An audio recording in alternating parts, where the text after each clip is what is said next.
निलेश भाई good morning. और एक बार फिर से मार्केट में थोड़ी सी नर्वसनेस लौट रही है। फिर एफआई सेल कर रहे हैं, फिर बैंक्स में थोड़ा प्रेशर आ रहा है, इन्फ्लेशन का भूत शायद फिर वापस आ रहा है। आप किस तरीके से देख रहे हैं पिछले एक महीने के इस प्राइस मूव को, इस करेक्शन को, खास तौर से बड़े बैंकों में? तो अनुज भाई, इस वक्त थोड़ा माहौल बिगड़ता हुआ दिख रहा है। चाइना ने कल रेट कट किया अगेंस्ट ऑल एक्सपेक्टेशंस बिकॉज उनकी इकोनॉमी उतनी ठीक नहीं है जितनी उम्मीद थी। ग्लोबली भी सेंट्रल बैंकर्स आगाह कर रहे हैं कि ब्याज की दरें ऊपर रहेगी लंबे समय तक।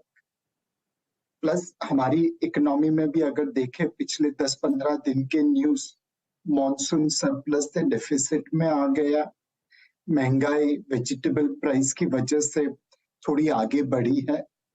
तो ये सारी चीजें एक बार मार्केट में कंसोलिडेशन स्ट्रोक करेक्शन के लिए लोगों को उत्सुक कर सकती है।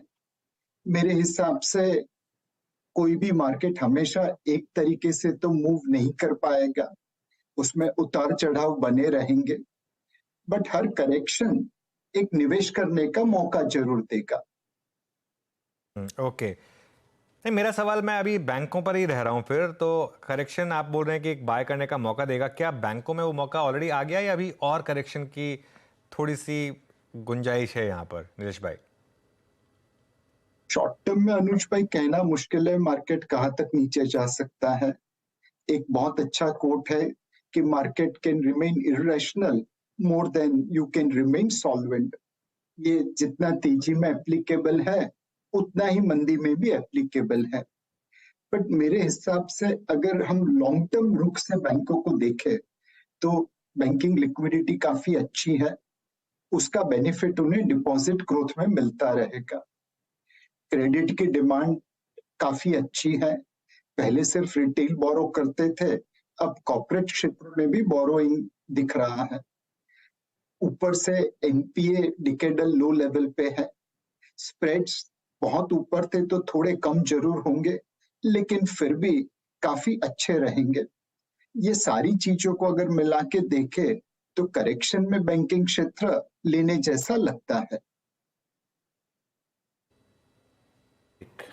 डिप्स में बैंकिंग स्पेस में बाय व्यू है नीलेश जी का। अच्छा नीलेश जी, इस बार तो आरबीआई ने किसी प्रकार का रेट हाइक नहीं किया, पर जो फूड इन्फ्लेशन इस वक्त है और अब क्रूड का एक बार फिर से उछाल, क्या हम हायर इंटरेस्ट ट्रजेक्टरी में और यहाँ से नहीं जाएंगे? इस बात का आपका बिलीफ है क्या? मेरा अल्टीमेटली प्रश्न एक सेक्टर पे केंद्रित है जिस पे आपने बेट किया था पोस्ट कोविड और जिसने पैसा बना के दिया और अभी भी ऑल टाइम हाई पे है, that real estate and real estate ancillary. क्या इस थीम पर आप अभी भी कन्विक्शन के साथ बैठे हैं? क्या करना चाहिए इस थीम पर, और रेट सेंसिटिव्स पे इस प्रोस्पेक्टिव से आपका व्यू क्या होगा? तो वीरेंद्र भाई, मेरे हिसाब से आरबीआई बहुत प्रोएक्टिव रहा है लिक्विडिटी निकालने में और ब्याज की दरें समय से थोड़ा पहले बढ़ाने में। इस वजह से आज उनकी स्थिति काफी कंफर्टेबल है।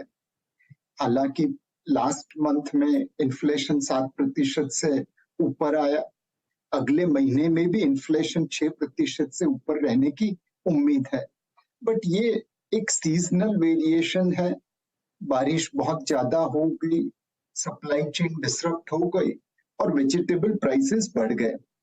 ब्याज की दरें बढ़ा के आप वेजिटेबल के प्राइसेस तो कम नहीं कर पाएंगे। आरबीआई ने अपनी पूरे साल की इन्फ्लेशन टारगेट 5.4% रखी है, जो अभी भी उनकी जो टारगेट रेंज है 2 से 6% की, उसके अंदर है।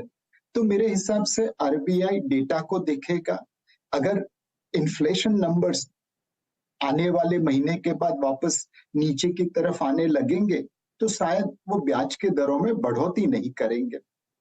मार्केट ने आरबीआई की जो इन्फ्लेशन की रेट बढ़ाई है 5.1% से 5.4%, उसको ऑलरेडी डिस्काउंट कर लिया था और इसी वजह से यील्ड के ऊपर कोई बहुत फर्क नहीं पड़ा है। मेरे हिसाब से इंटरेस्ट रेट्स एक रेंज बाउंड फैशन में रहेंगे, 7% शायद नीचे की तरफ for 10 year yield, 7.40 7.50 on the higher side, और उस वजह से उसकी रियल एस्टेट या रेट सेंसिटिव सेक्टर के ऊपर बहुत बड़ी इम्पैक्ट नहीं पड़ेगी। रेट सेंसिटिव सेक्टर्स रेट की जगह पे डिमांड सप्लाई और मार्जिन के ऊपर ज्यादा फोकस रहेगा। हमें अभी भी लगता है बिल्डिंग मटेरियल्स ये टाइप के जो क्षेत्र है रियल एस्टेट से जुड़े हुए, उसमें अभी भी तेजी बरकरार रहेगी।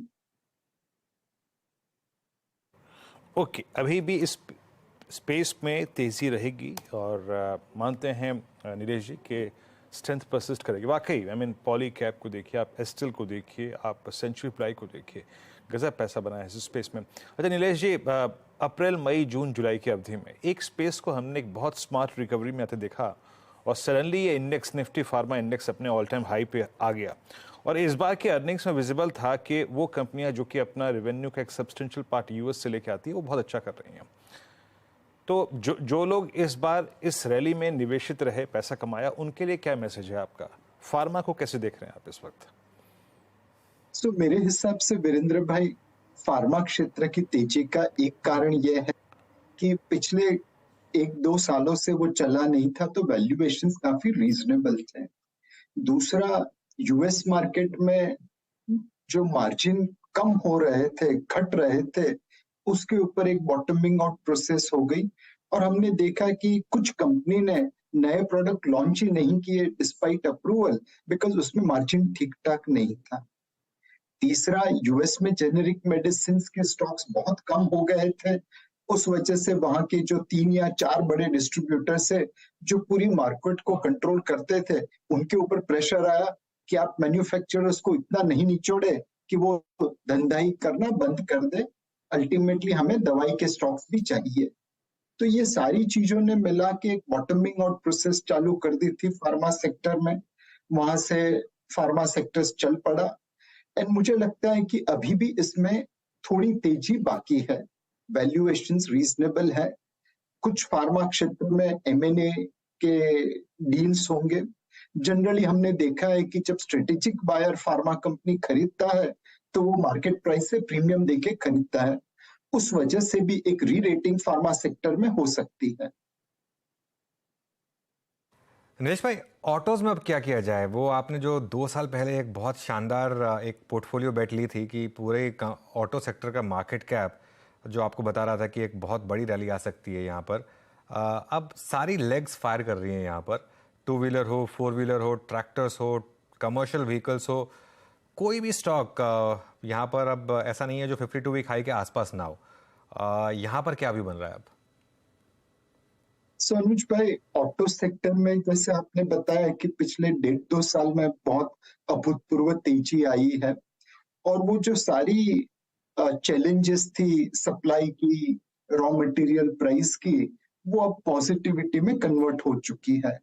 मुझे लगता है यहाँ पे ऑटो सेक्टर को एक कंसोलिडेशन करना पड़ेगा और यहाँ से अगली मूव के लिए वो किस प्रकार से फ्यूचरिस्टिक टेक्नोलॉजी में निवेश करके रिजल्ट दिखा सकते हैं, उसके ऊपर रहेगा। इलेक्ट्रिक व्हीकल हो, हाइड्रोजन फ्यूल सेल कार हो या कोई नई तरकीब हो, मे बी ऑटोनोमस व्हीकल की, किस प्रकार से भारतीय कंपनी इन प्रकार की फ्यूचरिस्टिक टेक्नोलॉजी में निवेश कर सकता है और ग्लोबल कंपटीशन के सामने अपना मकाम कायम रख सकता है, उसके ऊपर ऑटो सेक्टर की यहाँ से नेक्स्ट चाल चलेगी। मुझे लगता है यहाँ पे कुछ समय के लिए ऑटो सेक्टर को कंसोलिडेट होना पड़ेगा। समय के लिए ऑटो को यहाँ कंसोलिडेट होना पड़ेगा। नीलेश भाई, एक रीसेंट जो आईपीओज आए थे जो अब फॉर एग्जांपल कुछ मैं नाम ले रहा हूँ, आपसे मैं स्टॉक स्पेसिफिक कमेंट नहीं मांग रहा हूँ, लेकिन एक जैसे ड्रीम फॉक्स आया था, कुछ और 2-3 स्टॉक्स आए थे जहाँ पर बहुत ज़्यादा तेज़ी बनी थी। अभी पिछले कुछ हफ्तों में यहाँ पर हमने काफ़ी करेक्शन देखा है। ये आपको कुछ लग रहा है कि जो नए आईपीओज आ रहे हैं अब यहाँ पर थोड़ा सा एक आज भी लिस्टिंग हुई है वो बहुत बड़े प्रीमियम पर हुई है, क्या यहाँ पर अब आपको थोड़ा सा रिस्क लग रहा है कि ये जो नए आईपीओज आ रहे हैं, जिस तरीके के सब्सक्रिप्शंस आ रहे हैं, जिस तरीके की लिस्टिंग गेन्स हो रहे हैं? अनुज भाई, हमने बहुत सारे आईपीओस में देखा कि उनके फंडामेंटल और उनकी प्राइसिंग के बीच में बहुत बड़ा गैप था। एंड जनरली जब इस प्रकार की आईपीओ में चाल दिखने को मिलती है तो मार्केट कहीं ना कहीं करेक्शन लेता है। 2008, 2020 यहाँ हर समय हमने देखा कि जब आईपीओस में इश्यू प्राइस अपने फंडामेंटल या फेयर वैल्यू से बहुत ऊपर आने लगे तब मार्केट का टॉप बनता है। मैं ये नहीं कहूंगा कि इस बार उस प्रकार का पूरा माहौल बना हुआ है, बट आईपीओ में मैं निवेशकों से एक ही दरखास्त करूंगा कि थोड़ा ध्यान रख के निवेश करिए। कई बार उनका जो फ्लोट होता है वो कॉन्सेंट्रेटेड हाथ में चला जाता है। आईपीओ में वो माल कवर कर लेते हैं, फिर लिस्टिंग ऊपर करते हैं, फॉरफेट डिस्ट्रीब्यूशन का काम चलता है। तो बेहतर है कि आप जिस आईपीओ में प्राइसिंग अपनी फंडामेंटल वैल्यू फेयर वैल्यू के आसपास है उस हिसाब से निवेश करिए। ग्रे मार्केट प्रीमियम में या पोस्ट लिस्टिंग कहाँ पे लिस्ट हुआ उस हिसाब से निवेश मत करिए। ओके अच्छा नीलेश जी, जैसे कि मैंने कहा ना, पूछा आपसे कुछ देर पहले कि आपने एक बहुत अच्छी कॉल ली थी real estate ancillary. I hope, या फिर मैं मानता हूं कि आपने ड्यूरिंग द कोविड और पोस्ट कोविड केमिकल्स को भी चेस किया होगा। केमिकल्स वो स्पेस जिसमें पहले लीडरशिप मात्र एक दो कंपनी के पास थी, लेकिन पोस्ट कोविड सब चले, सबने सब्सटेंशियल कैपेसिटी ऐड करी, और मेरे को याद है लास्ट टू लास्ट क्वार्टर तक भी कंपनीज ने अपने कैपेसिटी एक्सपेंशन पे और एक्सपेंशन प्लान्स पे काफ़ी फंड्स डिवोट किए या फिर डिक्लेयर किए, एंड सडनली प्राइस रिट्रेसमेंट्स, सब डिमांड कम, सप्लाई चाइना की तरफ से ज़्यादा।